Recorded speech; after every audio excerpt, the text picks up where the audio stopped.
Hi, everyone. Over here at Zoom, we are gearing up for Zoomtopia, October 10th and 11th, and been talking to our internal teams a lot about how to make an awesome breakout session. So I thought I'd put this in video form in just a few minutes and kind of share it with the world on my blog and on LinkedIn with a few tips on how to make your breakout awesome.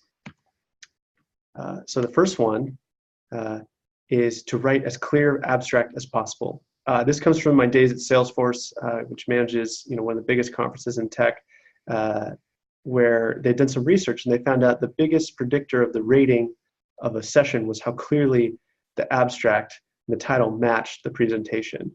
And this is all about meeting expectations. And I love Pinterest fails because that shows you a bunch of times expectations were not met. But it makes sense. If you go to a restaurant and you order steak, but they bring you fish, even if it's good fish, you're still not happy. So make your abstracts as clear as possible so people can self-select and know what they're getting into. This one is, I think, especially when you run a user conference and you want your content to be really positive and you want it to represent your company well, we can sometimes over-index on that and be afraid to enter conflict, right? But when you think about a basic story of what's in stories or what's interesting to people, you have to have conflict. Mufasa had to die in The Lion King, or else it would not be that interesting of a movie. And so my recommendation is don't shy away from some conflict, some obstacles, some objections, but just bring it back to a happy ending.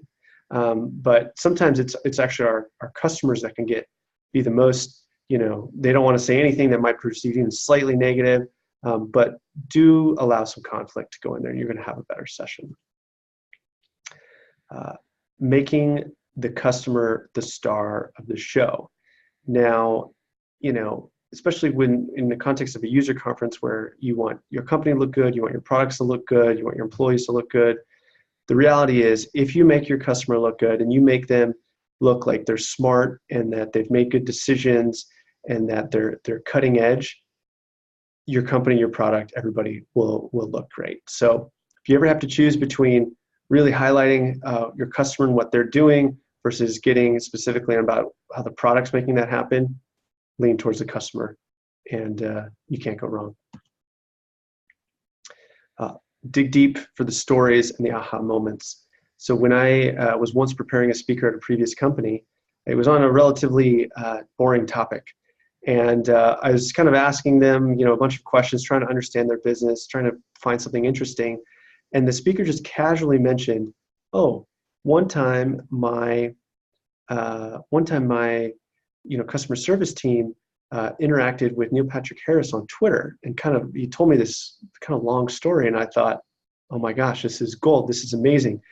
He didn't think it was anything that special, but we ended up making it the central element of his presentation. And it was much more engaging, much more memorable.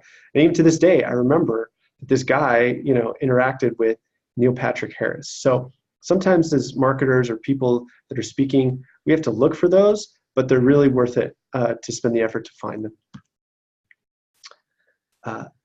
You got to do something to engage the audience every few minutes. Now, there are a lot of different ways to do it. I've listed a handful, but a story, introducing a new speaker, switching to a demo, they've got the distraction in their phone, in their pocket with their phone. And if they get slightly bored, that's where they're going to be reaching.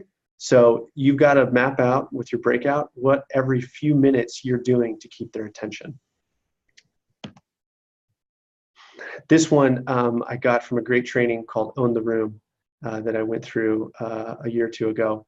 It's a presentation company that helps you with your speaking skills and presentations. But what they said was skip the intro, skip the theme song. And I love it because just like we want to skip the intro on Netflix, we want to skip it in everything else because we tune out, we zone out. So you could stand up and say, hi, my name is, and thank you for coming, blah, blah, blah. The weather's been so weird, blah, blah, blah. But instead, hit them with the stat, hit them with the story. Start singing, anything but the normal, and you're going to start off on a better foot for the rest of your presentation and engage them right from the get-go. So on visuals, it's pretty simple, but keep it to just not that many slides, ginormous font, and simple visuals. If anyone in the room has to squint to read anything on a slide, you've already failed. They'll focus more on you if you build your presentation this way, and you want them listening to you, not trying to read your slide in the few minutes that you have to engage them. Okay, so for Q&A, my recommendation is to keep it punchy. So all too often I see a 10, 15-minute Q&A that gets monopolized by one question, and they take 8, 9 minutes.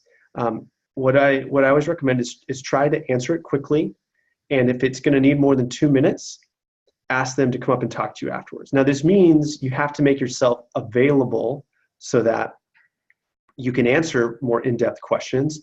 But imagine, there could be a question that the rest of the audience really benefit from that you're going to miss out on if all the question asking is monopolized by just one person. So try to move quickly, have them come up to you afterwards, and make time to stay after for your session.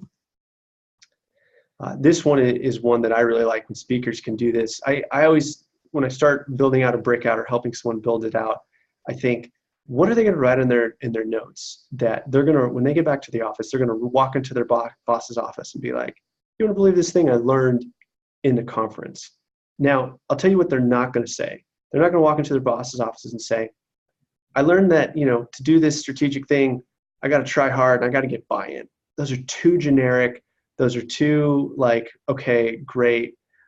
So I would try to have some really good specific tactical things that you can call out as takeaways at the end of the presentation and make this whole note-taking process as easy as possible. So they can just say, here's are the 5 things that I would, I think are most critical for you to do to make this successful or to learn about this or whatever it may be. And I think you'll find out that people are really excited to leverage what you're teaching them. So that's it. Hope your breakouts sessions are amazing. If you have any questions, hit me up on my blog or on LinkedIn or on Twitter or anywhere that you can. And thanks for listening.